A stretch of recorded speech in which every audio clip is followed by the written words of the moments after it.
राहुरी पोटनिवडणुकीचा निकाल आता जाहीर होतोय आणि आता 6व्या फेरी अखेरीस जवळपास 25,400 मतांनी अक्षय कर्डिले जे आहेत ते आघाडीवरती आहेत आणि एकीकडे जर पाहिलं तर उन्हाचा पाराही वाढत चालला आहे। त्यामुळे सर्व कार्यकर्ते जे आहेत ते सावलीच्या सहाऱ्याला इथं बसलेले आहेत आणि या ठिकाणी आपण पाहू शकतो हे सगळे कार्यकर्ते जे आहेत ते सगळे उन्हापासून वाचण्यासाठी इथं सावलीमध्ये शेताच्या कडेला या ठिकाणी बसलेले आहेत। निकालाची प्रतीक्षा त्यांना आहे। आपण त्यांना विचारणार आहोत, तुम्हाला काय वाटतं सर, काय वाटतं सर? 2026ला कर्डिले साहेब रयतेचा राजा, गोरगरिबांचा कैवारी, शेतकऱ्यांचा आधारस्तंभ 17 ऑक्टोबरला काळ्याचा पडदा आड गेला।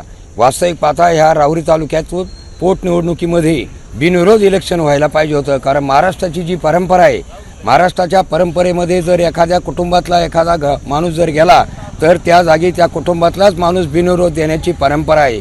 पण ही परंपरा मोडीत काढण्याचं काम वास्तविक पाहता या राष्ट्रवादीच्या पवार साहेबांनी केलं आणि इथं अक्षय शिवाजीराव कर्डिले यांच्या विरोधात एक राष्ट्रवादीचा उमेदवार दिला, एक शिवसेनेचे उमेदवार विरोधी पक्षनेते घेवरे नानाला उमेदवारी दिली आणि ते उभे राहिले। पण मी सांगू इच्छितो, या तालुक्यात गोरगरिबांचा कैवारी, सर्वसामान्यांचा नेता, गरिबांचे कामं सोडवणारा नेता त्यांच्या जागेवर अक्षय कर्डिले उभा केला आणि हे इलेक्शन लोकांनी, मतदारांनी ताब्यात घेतलं।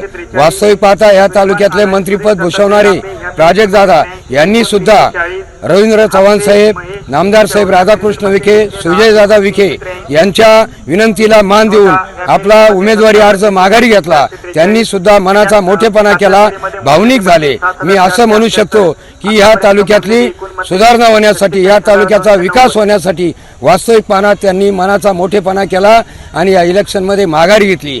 मी सांगू इच्छितो, आजच्या मतमोजणीमध्ये अक्षयदादा शिवाजीराव कर्डिले 1,00,000 ते 1,25,000 आघाडी घेऊन आपला दैदित्यमान विजय मिळवणारे आणि सर्वसामान्य लोकांचे काम करण्याची त्यांना मतदारांनी संधी दिलेली, त्या संधीचं सोनं ते केल्याशिवाय राहणार नाही, असं एवढं बोलतो आणि थांबतो। जवळपास 6 लाखांच्या मताधिकारी अक्षय कर्डिले जे आहेत निवडून येण्याचे असं जे आहे ते कार्यकर्त्यांना आहे।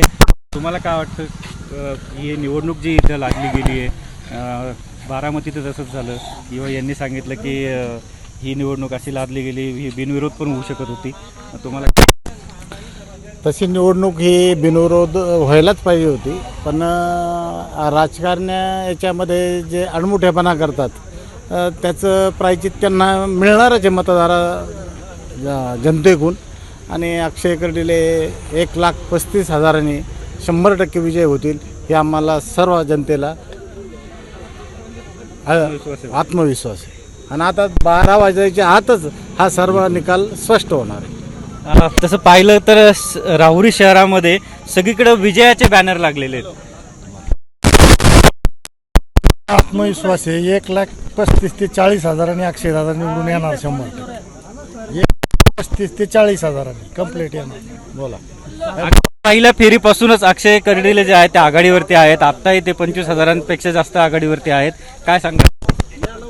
त्यांचं कामाची पावती आणि त्यांनी जनतेशी जोडलेली नाळ पाहता ते 1,35,000 पुढे लीडनी निवडून येतील ही आम्हा सर्व कार्यकर्त्यांना अपेक्षा आहे। नक्की या खात्री जी आहे 1,35,000ची त्यांनी बोलून दाखवली।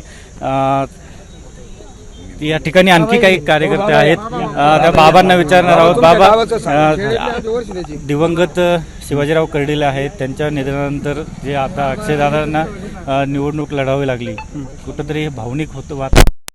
इलेक्शन व्हायलाच नको होतं, आता काय लोक स्वतः अंतरेस उभं राहायला चान्स त्यांना, तिने नको होतं उभं राहायला, पण आता अक्षयदादा लय मताने तिनं निवडून, त्यांचे वडीलच चांगले होते, ते लोकांची लय सेवा केली, त्यांचा नगरमध्ये ना दरबार मी लय बाऱ्या पाहिला आहे, एकच नंबर आहे आणि ते लाखात नाही 1.5 लाखापर्यंत येतील निवडून।